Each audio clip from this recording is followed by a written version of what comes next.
Hello children's, आज मैं आपको पार्ट 12 पढ़ाऊंगी जिसका नाम है ढोल। एक निर्धन महिला थी, उसका एक ही बेटा था। महिला आस पड़ोस के घरों में काम करके अपना और अपने बेटे का पेट पालती थी। एक दिन उसे किसी घर से थोड़ा अनाज मिल गया। उसने घर आकर सोचा क्यों ना इस अनाज को हाट में बेचकर कुछ सामान ले आऊं। हाट जाते समय उसने अपने बेटे से पूछा, बेटा मैं तेरे लिए हाट से क्या ले आऊं? बेटे ने कहा, माँ मेरे लिए हाट से एक सुंदर सा ढोल ले आना। अच्छा ले आऊंगी, कहकर वह महिला हाट के लिए चल पड़ी।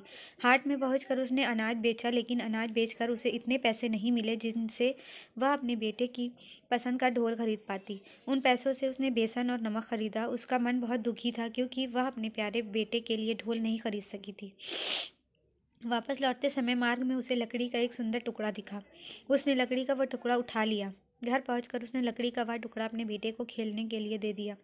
बेटा समझ न सका कि लकड़ी के टुकड़े से कैसे खेले। कुछ देर तक लकड़ी के टुकड़े को उलट पलट कर देखने के बाद लड़का माँ से बोला, माँ मैं इससे कैसे खेलूं? क्या तुम्हें मेरी पसंद का ढोल नहीं मिला? बेटे की बात सुनकर माँ आंखों में आंसू भरकर उसकी ओर देखती रही। उससे कुछ कहते ना बना। बेटा समझ गया था कि माँ के पास ढोल खरीदने के लिए पैसे ना होंगे। जब वह खेलने गया तो लकड़ी के टुकड़े को भी साथ ले गया। बाहर आकर उसने देखा कि कुछ ही दूरी पर रहने वाली एक बुढ़िया चूल्हा जलाने की कोशिश कर रही थी। ईंधन गीला था, इसलिए आग नहीं जल रही थी। चारों ओर धुआं ही धुआं हो रहा था। धुएं के कारण बुढ़िया की आंखों से आंसू निकल रहे थे। लड़का बुढ़िया के पास गया और पूछा, दादी तुम रो क्यों रही हो? लड़के ने के मुंह से दादी सुनकर बुढ़िया ने उसके सिर पर प्यार से हाथ फेरते हुए कहा, बेटा मेरे पास सूखी लकड़ियां नहीं है, इसलिए ये चूल्हा जल नहीं रहा। बस धुआं ही धुआं हो रहा है, जिससे मेरी आंखों से पानी निकल रहा है। चूल्हा नहीं जलेगा तो मैं रोटी कैसे पकाऊंगी? बुढ़िया की बात सुनकर लड़का बोला, दादी मेरे पास लकड़ी का ये सूखा टुकड़ा है, चाहो तो इससे आग जला लो। लड़के की बात सुनकर बुढ़िया खुश हो गई। उसने लड़के से लकड़ी का वह टुकड़ा लेकर चूल्हा जलाया, फिर रोटियां पकाई और एक रोटी लड़के को दे दी। लड़का रोटी लेकर चल पड़ा। उसे कुछ दूरी पर एक कुम्हारिन मिली। उसका बच्चा मिट्टी में लोट पोट होते हुए जोर जोर से रो रहा था। लड़के ने रुककर कुम्हारिन से पूछा, ये क्या क्यों रो रहा है? कुम्हारिन बोली, ये भूखा है और घर में खाने को कुछ भी नहीं है। ये सुनकर लड़के ने वह रोटी बच्चे को दे दी। रोटी पाकर बच्चा चुप हो गया। कुम्हारिन ने लड़के का धन्यवाद किया और उसे एक बड़ा सा घड़ा दे दिया।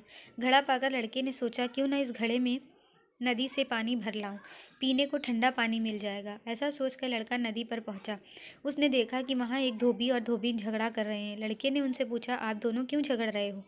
धोबी ने गुस्से में कहा, इस मूर्ख धोबी ने घड़ा तोड़ दिया है, अब कपड़े धोने के लिए पानी कैसे उबालेंगे?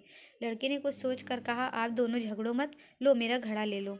नया और बड़ा घड़ा पाकर धोबी खुश हो गया। उसने लड़के का धन्यवाद करते हुए एक कोट दे दिया। अब लड़के ने सोचा कि वो घर से तो खेलने निकला था, लेकिन दूसरों की सहायता करने से ईश्वर की इतनी दया हो रही है कि सामान के बदले सामान मिलता जा रहा है। अब उसने मन से खेलने का विचार निकाल दिया और सिर खुजाते हुए खास अंदाज में सोचा, क्यों ना और आगे चलकर देखा जाए, क्या पता कोई ढोल ही दे दे। ये सोचकर लड़के ने कोट पहना और शाही अंदाज में घूमता फिरता आगे चल पड़ा। चलते चलते वह एक पुल पर पहुंचा। वहां उसने देखा कि एक आदमी ठंड से ठिठुर रहा है। उसके शरीर पर कुर्ता तक नहीं था। पूछने पर उसने लड़के को बताया, मैं इस घोड़ी पर बैठकर शहर आ रहा था। मार्ग में लुटेरों ने मुझसे सब कुछ छीन लिया, यहाँ तक के कपड़े भी उतरवा लिए। उस आदमी की बात सुनकर लड़के ने कहा, चिंता मत करो, लो ये कोट पहन लो। उस आदमी ने कोट लेते हुए कहा, कोट देकर तुमने मुझे ठंड ठंड में मरने से बचाया है। मैं तुम्हें ये घोड़ी देना चाहता हूँ, मना मत करना। घोड़ी पाकर लड़का खुश हो गया। अब वह घोड़ी पर बैठकर आगे चल दिया। चलते चलते मार्ग में उसने एक बारात देखी। उसने देखा दूल्हा बाराती गाजे बाजे वाले सब उदास बैठे हैं। लड़के ने दूल्हा के पिता से उदासी का कारण पूछा। लड़के के पिता ने बताया, हमें 8 बजे तक लड़की वालों के यहाँ बारात लेकर पहुँचना है, लेकिन जो आदमी घोड़ी लेने गया है वह अभी तक लौटा नहीं है। समय भी कम है, पता नहीं वह घोड़ी लेकर कब तक आएगा। बारात समय पर पहुँचे तो कैसे पहुँचे? सारी बात जानने के बाद लड़के ने कहा, आप मेरी घोड़ी ले लो।